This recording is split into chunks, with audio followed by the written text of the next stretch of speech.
O eto na ho mga kababayan, inihahatid ko sa inyo si Dado. Kapag si Dado na ang laging linyahan 'pag umikot ang gulong. Anak ng flat pa din flat pa din ho ang gulong ni Dado mga kababayan. The Constitution. Yan ang dapat gawin sa inyo. Wala nang ano-ano, wala nang if and but. I-house arrest kayo, pending investigation, pagka umikot ang gulong. Ayan na.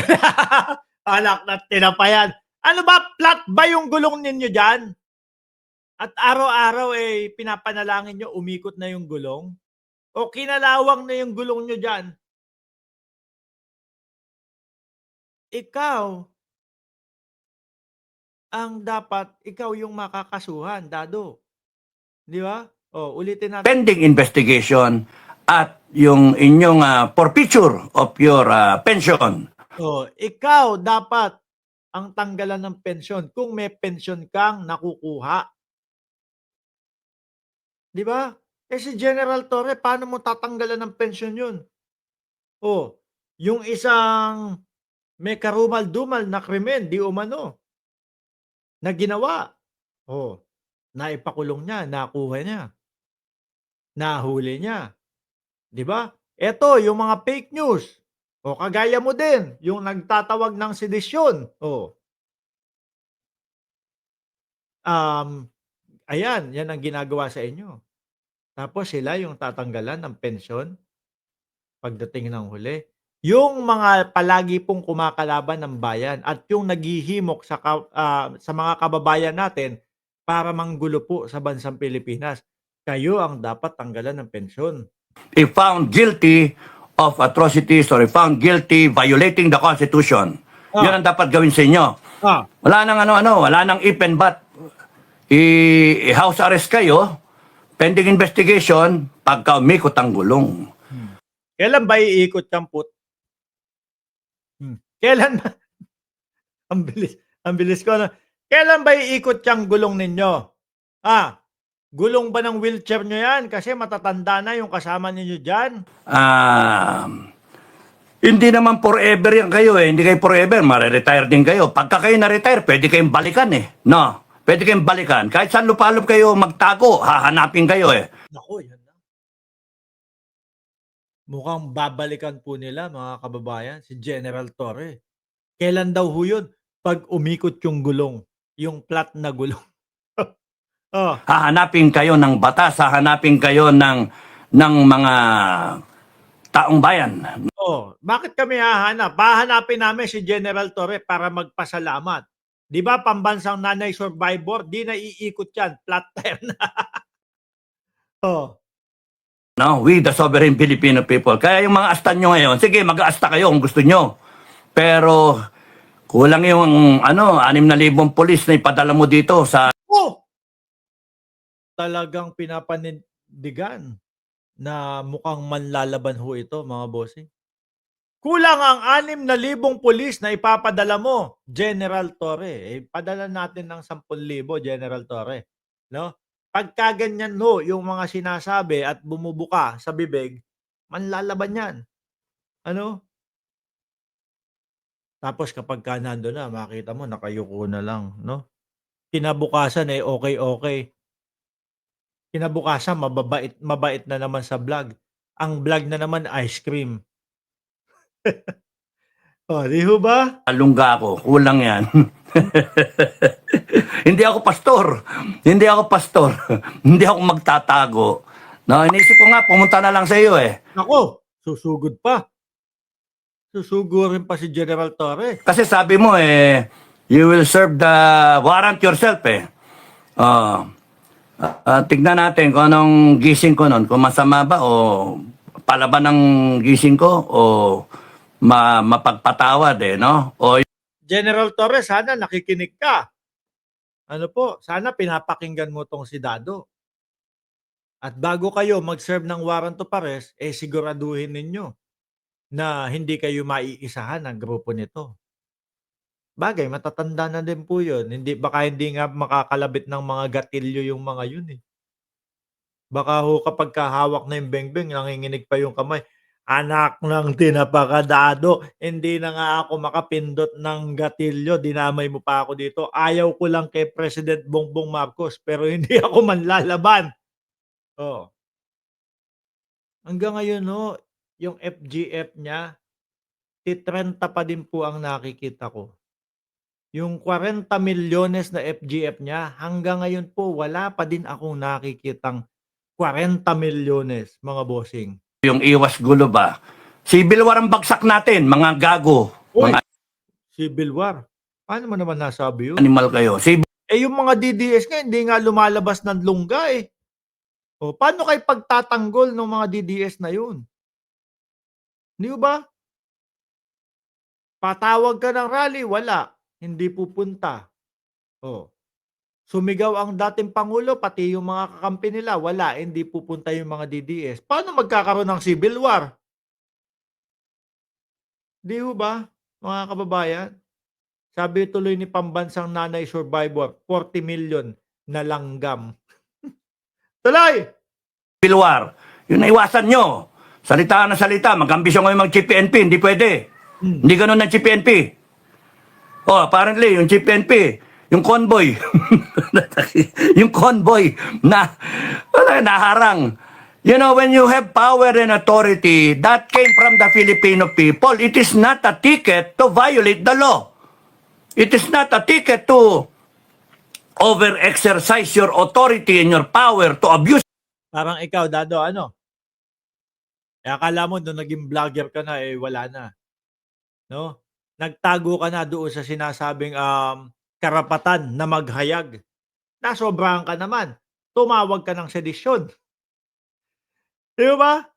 Sabi ni Rosas, wala pa ata itong warrant si Dado. Salita naman ng salita. Alam ko babanggitin niya diyan kung kailan yung warrant niya eh. No, kung kailan uupuan ng piskal yung ano niya eh, kaso niya eh. It. May yung malilit na tao pag nahuli doon sa carousel eh, kawawa eh. Tapos kayo, porke ba PNP, Chief PNP, and then you come out denying na hindi ikaw. Oy, Sabi ni Carmen Lee, bakit hindi ipakulong ang demonyo retarded? Hindi, kumbaga ho, uupuan pa lang yung kaso nito, mga kababayan. Ano, tapos sabay isa-serve yung warrant dito. Oh. Kasi ramdam niya na talo siya eh. Alam ko mababanggit dito sa video na ito, mga boss. ba't hindi mo alamin kung hindi ikaw yon, sana ang Chief PNP, inalam mo, sino ba yun? Oh, di ba? Nakakaya. Kasi, anong example yun? Ano, di ba? Leadership by example. You're supposed to follow the law, uphold the law. PNP. Imagine yung Chief PNP. Ang dami nag-message kay Dado. Tunog na tunog yung ano. Siguro pinapangaralan ho nung mga kaibigan. Pare, umiinit na naman ng ulo mo. Pare, eh, iba na naman ang tono mo. Ano? Kasi nung isang isang beses na pinakita natin siya sa nung kahapon, nasita yata nung ano, isa sa mahal niya sa buhay. Pinagalitan ni Dado. "Wag nga kayong ano diyan!" Pinagalitan. Ay naku. Mag-violate ng convoy. Subukan ninyo yung mga tinyente nyo, kapitan nyo, major, colonel ninyo.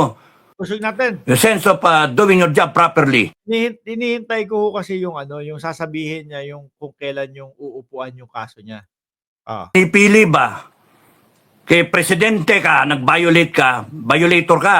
Kay ikaw vice president, kay ikaw senator, congressman, kahit anong posisyon nyo, chief PNP, chief AFP, generals, kahit sino, pagka nag-violate, nag-violate. Oh. Parang ikaw, nakikita namin nag-violate ka.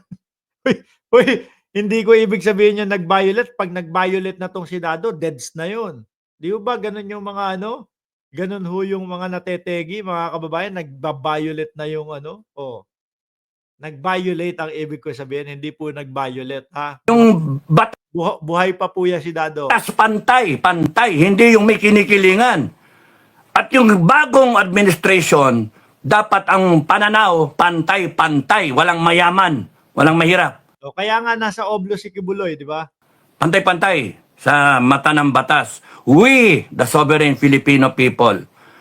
Dapat ganon, hindi yung, ay nako, pagka mataas kayo, pwede kayo mag-violate. O hindi, tingnan mo si Kibuloy, nasa Oblo ngayon, 'di ba? Mataas 'yon. Bilyonaryo 'yun. Pagka mataas ka, pwede ka magbangag, pwede ka magdroga. Ay wala namang patunay niyan. Hmm. Mana lang talaga sila sa dating Pangulong Duterte, yung mga ganyang estilo, bangag, bangag, bangag. Hindi nahuli, walang sisite. Kasi sip-sip lahat, bayad lahat. Hmm. Pagka congressman ka, pwede kang manduro, pwede kang mag-contempt. Congressman 'yun, talagang puwedeng mag-contempt 'yun. May power sila na mag-contempt, 'di ba, Janelle Van der Hearst? Oh, ba't di pa kasi binasag ni Torre ang mukha ng Hindi, professional po si General Torre, mga kababayan, eh. Walang nga kayo, abusado kayo. Nakalimutan nyo na yung paninilbi sa taong bayan. Yun yung problema, kaya kami nagagalit, kaya kami maangas. Nakalimutan nyo eh. And kayo pa ngayon ang galit, kayo pa ngayon ang may katwiran. No, hindi pwede. Iikot ang gulong. Punong-puno na ang mga kababayan natin. Kayo lang. No, dahil nga gusto nyong maagaw yung kapangyarihan bilang isang pangulo. Pero yung majority ng ating mga kababayan, eh naku, masayang-masaya ho mga kababayan, mga boss chief amo, sir. Sa pamumuno ng ating Pangulong Bongbong Marcos. Oh, si Dado na Power Ranger. Gusto ko nga maano ko eh. Ayan na. Laglagan nyo ako na warrant of arrest para magalit yung taong bayan. Oy, please, wag naman. Putik na yan, yung mga DDS nyo nga, hindi mapapunta doon sa mga sa mga rally-rally ninyo. Susugod pa. Oh. yung mga matatapang nga sa vlog, pinatawag doon sa Congress, hindi naman mga sumipot. Oh. Tapos may nalalaman ka pang laglagan nyo ko ng warrant of arrest. Talagang ilalaglag sa iyo yung warrant of arrest. Dahil alam mo na sa sarili mo na talagang mali yung ginawa mo. Ganun. Baka mamaya, taong bayan ang mag-ano sa inyo eh. Ano? I-warrant of arrest kayong lahat eh. Pag kaya napuno na yung kababayan natin. Pigang-piga ng tao. Solvehan ninyo yung mga problema ng mga kababayan natin sa taas ng presyo. Yun ang solbahin ninyo. Yung mga nangyayaring droga sa kalsada na lumalaganap, mas malakas ngayon, yun ang solbahin ninyo. Yung mga Isa din po, parang dating Pangulong Duterte. Alam nyo, Siyempre, ikaw yung nasa tuktok. Oh, dati kang Pangulo. Yung style mo magsabi nung mga ganyang mga tumataas ang krimen, tumataas ang droga. Oh, kahit walang ebidensya. Siyempre, yung mga tagasunod po at yung mga umiidolo sa kanila, gagayahin lang din po nila. Oh, salita sila. Tumataas ang droga. Asan ebidensya? Wala eh. No? Sabi lang yun ng dating Pangulo. Ganyan ho ang estilo ng mga DDS. mga biktima, yung mga nanakawan, nare-rape, yung mga sinasaksak, yung mga nakikidnap ng mga bata. Ay, Diyos mio, ano ba klase tayo? Paurong na bansa eh. Yung mga magnanakaw sa gobyerno, yun yung lutasin ninyo. Ikaw, BBM, explica mo yung pagkawala ng pera. Lahat kayo. Hindi, explain muna ni Inday Sara Duterte yung mismong hinahanap sa kanya. Kasi ang sa Vice Presidente, mga kababayan, meron tayong mga tanong na Mary Grace Piatos, meron tayong mga tanong bakit 250,000 yung mga ginamit nilang bahay. Oh, merong mga Kokoy Bilyamin, di ba? Merong mga katanungan with matching evidence, yun ang dapat sumagot. Yung sa inyo naman, nawala yung pera, kayo-kayo lang ang may gawa niyan, kayo-kayo lang ang naniniwala diyan. Di ba? Oh, ibig sabihin mga kababayan, walang sapat na ebidensya. Akala ko nga, wala na tayong pag-asa, pero salamat sa Supreme Court eh. Kasi yung Supreme Court, kahit papano, nakakita ka ng liwanag eh. Yung pagkakatanong ng Supreme Court, yung pagkakasalita nila, makita mo yung galing ng mga ano natin, mga justices natin. May nagtanong nga sa akin pagka natuloy yung revolutionary government, anong opinion mo? Opinion ko? Putik na yan. Revolutionary government naman niya yun. Hindi mo nga mailabas yung 40 milyones ninyo. Ay, sarado lahat yan. Pero itong Supreme Court lang ang matitira na hindi isasara. Na yung Supreme Court ang matitira na walang palitan. Imagine niyo mga kababayan, ang mamumuno sa atin yung FGF ni Dado, no? With matching mga malalaki o mahahabang mga barel. Di ba? Ang tanong, makapagtulungan ng bayan yun.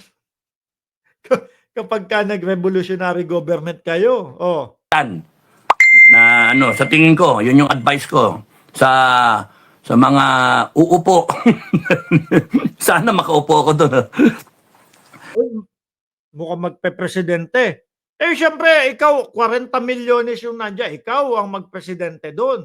Dahil ikaw nga, di ba, ano pangalan nito? Yung tawag kay Andres Bonifacio, siya daw yun eh. Ang Supremo. Di ba? Supreme Pizza, Dado. Ina kayo dyan? Kung ano-ano pumapasok sa isip nyo. Nahanginan ba yung utak ninyo? Kaya kung ano-ano mga sinasabi ninyo? Yung advice ko, bigyan nyo lang akong mani, kakain na lang ako ng mani, tapos magbigay-bigay na advice sa inyo. Seriously, kinakailangan natin ng reboot kung gano'n ang pananaw ng mga gustong sumagip sa bansa natin. Ayan. Kasi pag ano na talaga, pag ganun yung bansa natin. At inip na yung mga kababayan. Kung sakasakaling kayo mga kababayan, makita ninyo yung sarili ninyo na tatayo kayo. Kasi mahirap yung tumayo, wala kang katabi sa kaliwakan. Natawa sa sariling joke niya. Oh no, wala akong kasama, wala akong kakampi. Ganun talaga nangyayari sa kanila, mga boss. Ano po, ang dating Pangulo, paulit-ulit, isug kayo. Tapos sa comment section, makikita mo yung mga taga-suporta nila, puno, no? Yung pala, kinukupal lang ang dating Pangulong Duterte. Sasama po kami, dating Pangulo. Pagdating na ng mga EDSA nila, wala na. Ni isa, walang pumunta. Yung sandamakmak na nag-comment, eto na, napakadami namin, pupunta na kami. Wala akong pumunta. Ano tawag doon? Kinukupal nila ang dating Pangulo. Ikaw ba naman, paasahin mo yung dating Pangulo, pupunta ka? Siyempre, mag-e-expect yun. Kailangan nga nila ng napakadaming tao eh. Tapos walang pumunta. Mapapakamot na lang ang dating Pangulo. Lintik tong mga DDS na to, kinukupal na lang ako ngayon. Di ba? Wala pa sa likod, ikaw lang. Huli ka. Pero kung marami kayong tumatayo, ibang klase yon. Kasi walang magagawa ang ating law enforcement. How will they implement the law when in fact yung taong bayan ang nag-i-implement ng law? Dado, alam mo gawin nyo? Kayo, yung mga FGF nyo, matulog na lang kayo. Anak ng tinapa kayo. Masyado nang matanda ang utak ninyo. Kung ano-ano na pumapasok sa kukote ninyo. Sabayan nyo ako. Dado, sabay-sabay tayo. Matulog tayo.